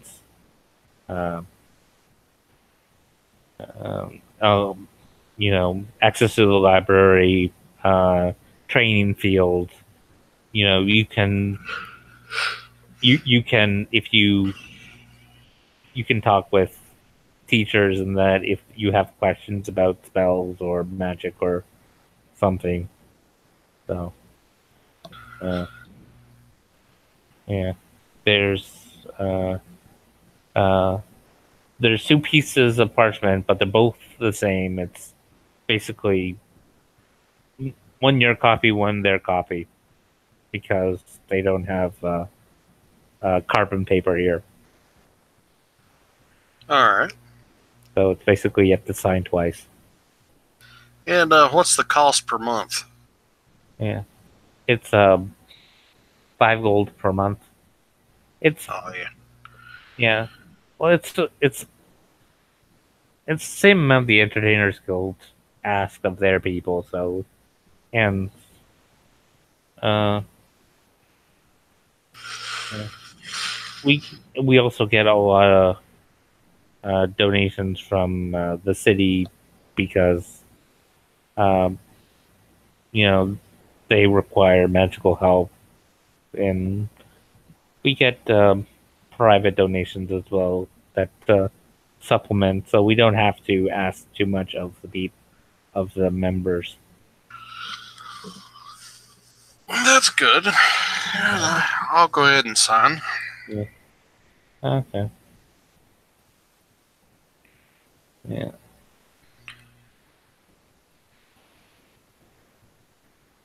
Yeah. Yeah. And Adrian signs it as well. And so, yeah. Basically, the contract acts as your um, membership card. It shows you, yes, I signed, and it's also dated as well. If you want, I can PM you the actual date you signed it on. I just need a chance to look it up. That won't be necessary. Yeah.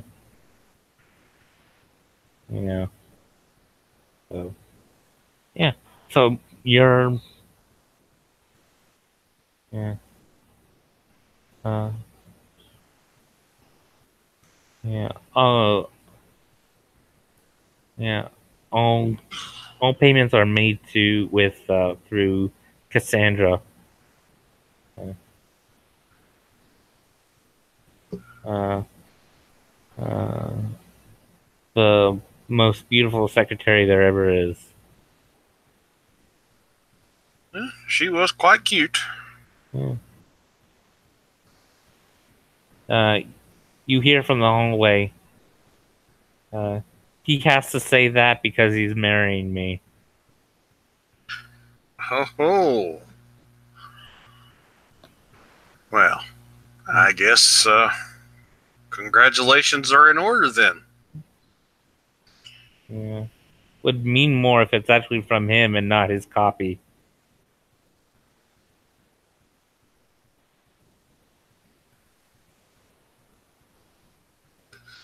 Yeah. Well, that makes Patrick sense. just looks at you and says, benefits of being high level. Yeah, I am probably not going to master the arts of wizardry. I've got a interest in other areas as well. Yeah. Well, like I said, to have access to uh, um, there is a book of spells that have all known first class spells for, so even if you just use those, that gives you a lot of variety, but it also a long time and a lot of cost to get them all down. Yeah. Well, to be completely honest, I took exactly what they recommended for building a wizard because I had no clue of what to pick for a wizard. Yeah. There are a lot of spells, especially out of Xanathar's, so I can If you want, I can actually send you the wizard list of first level spells. Well, you can, or I can look them up. I just. I actually have a document that I have a lot of partially completed documents that I haven't finished putting all of Xanathar spells in through it, so. But I still have all of them. Just give me a second.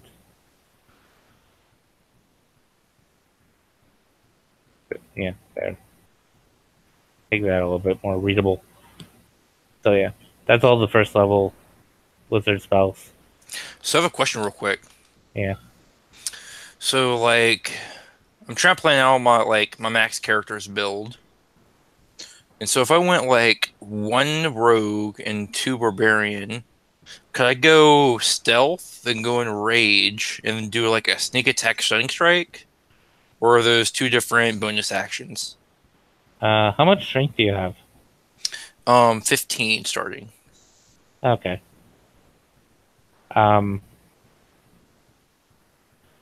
Yeah.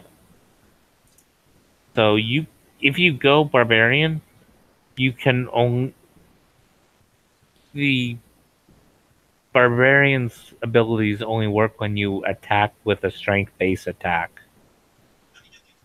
Well, that's the thing with So your rage damage would basically put you at even with the damage you would do with your dexterity. So well, I was asking. Well, I'm trying to get more, I guess, damage dice rolls, want more d6s in to maximize my damage. I guess because I understand that I guess the monk's key thing isn't necessarily damage, but it's like crown control for the party, yeah, and stuff like that. But I was trying to see if there's certain certain combinations that can go. So if I end up in a particular situation where where I need to do something by myself, if I can get enough damage off to one shot something. if you want more damage dice, then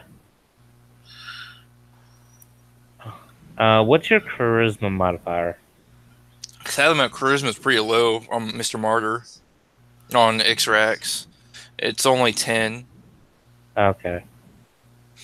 If I rolled a 13, everything on my character is decent, but if my charisma is a 13, I think it is 12 or 13, I could have went in the warlock tree and got hex. Yeah, that's what I was thinking.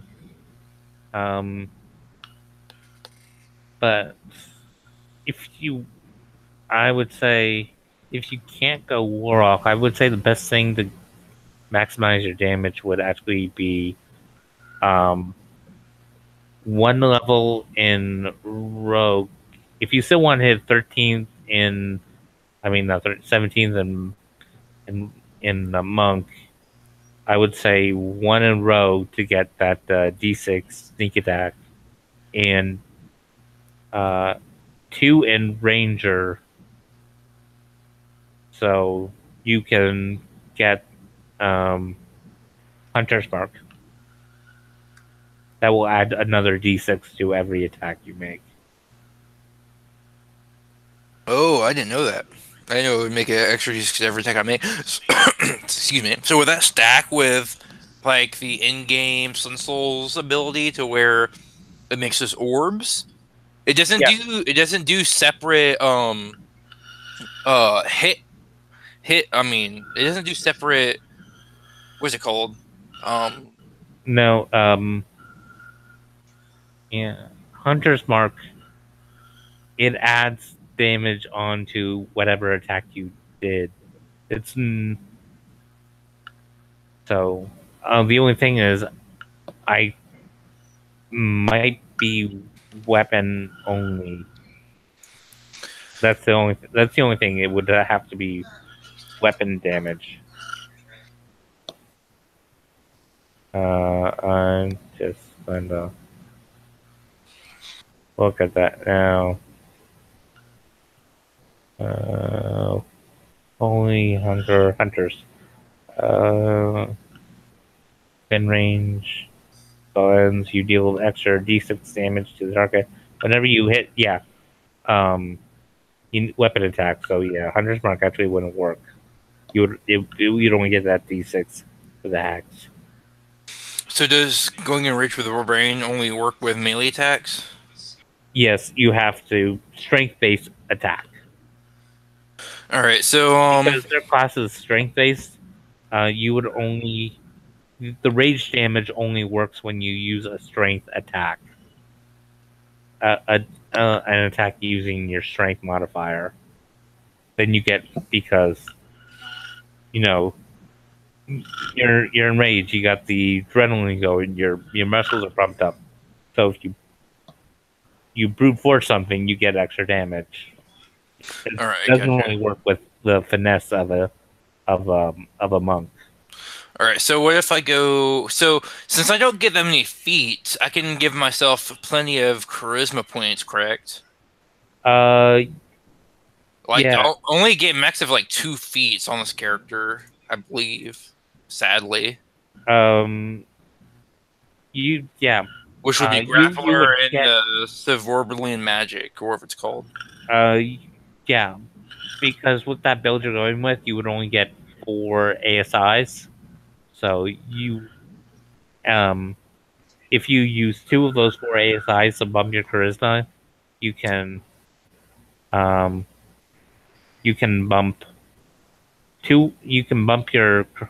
2 of them to bump your charisma to 14, and then you can take 1 level in Warlock because you would meet the 13 requirement for your charisma, and you can use one of your ASIs to bump your dexterity to 20, and then you would have a 4th one left over that you could use for a feat if you wanted. Hey, okay, there we go. That's what I'd probably end up doing, so I can have Hex, go stealth. Well, the thing is, if you just want Hex, you don't want the Warlock stuff, then instead of using that your ASIs to bump your charisma, just use one of your feats to take Magic Initiate Warlock. It doesn't have a stat requirement.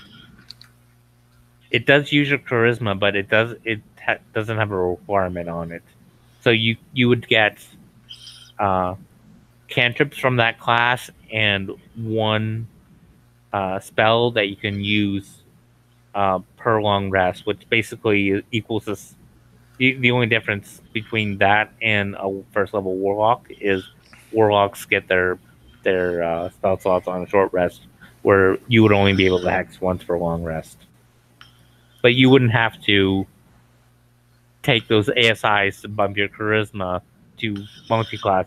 You could just take a feat with one of your monk ASIs to give you hex that you can do once.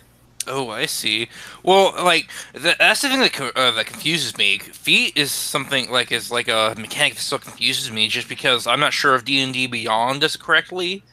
Oh, if you're using the base, then you don't have access because it uses the base.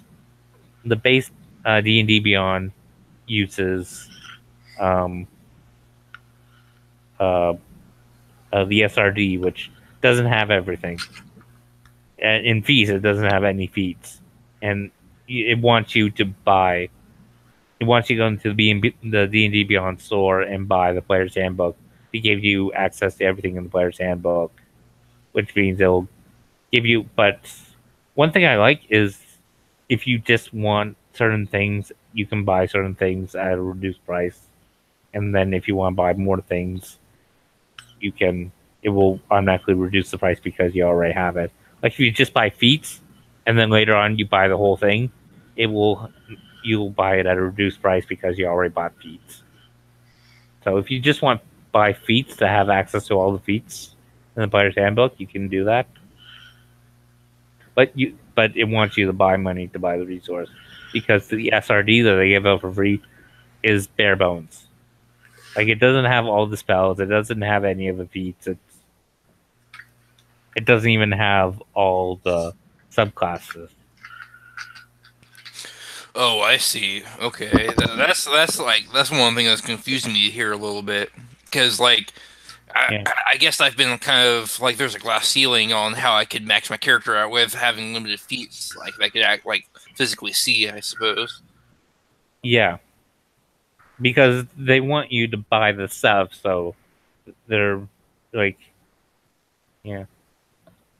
But if you, yeah, like if you want a digital character sheet, just um, go to Roll20, create your own game, but don't do anything with it. Just create a character sheet in there that you use. That's why I use. I've created a game. It just houses all my character sheets that I just filled in manually. Because you can still do Oh, that. It has drag and drop that you can drop from the SRD, but you can also manually fill it in, and it'll do the same thing.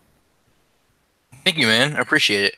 Well, you guys can continue with your thing or with your game, and whatnot. Yeah. I've had enough interjection. Yeah.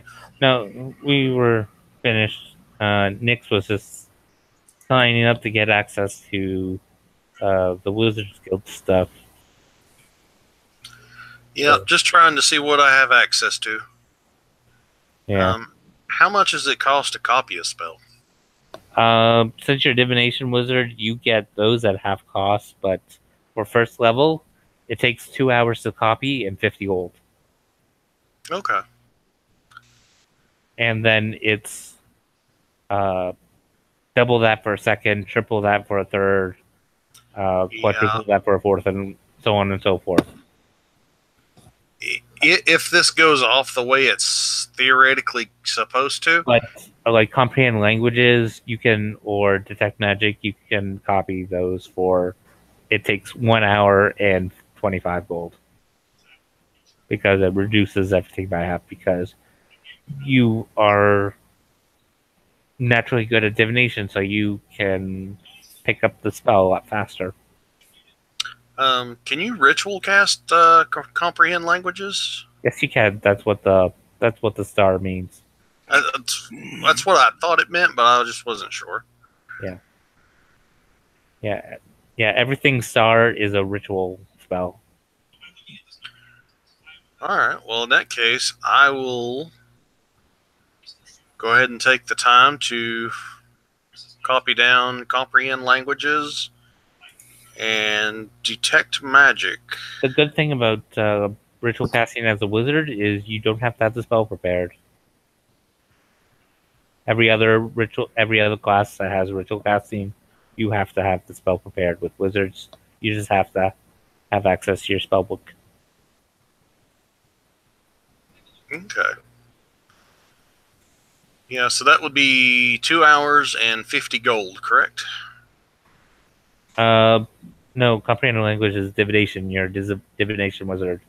Part of your class ability is you get to copy those spells at half. So if you're just doing comprehend languages, it's 25 in an hour. Oh, I was doing comprehend languages and detect magic. Oh, yeah. Yeah, so you can do two divination spells for the price of one normal spell. So yeah, 50 gold in 2 hours. Okay. But yeah.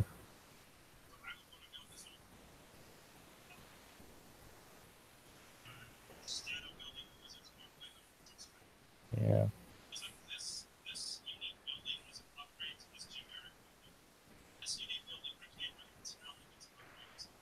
Do you have protection from evil and good? I do not. Yeah, that's another spell you might want to consider copying. It's not divination, but it's still a good spell. Yeah, I'm going to have to get some more money first. Yeah.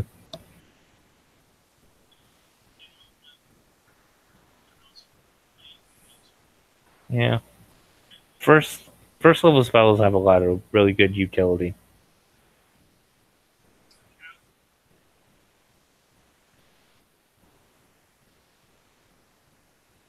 Yeah.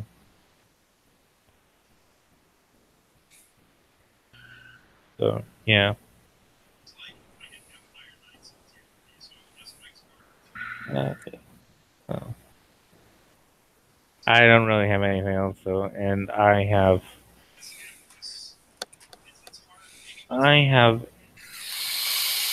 my parents are leaving for a week to visit my sister who just had a child a few months ago. So I'm doing errands with mom in the morning. So Awesome. uh, if if you don't mind, I'd like to end the game here. That sounds spectacular. Okay. Okay. So yeah.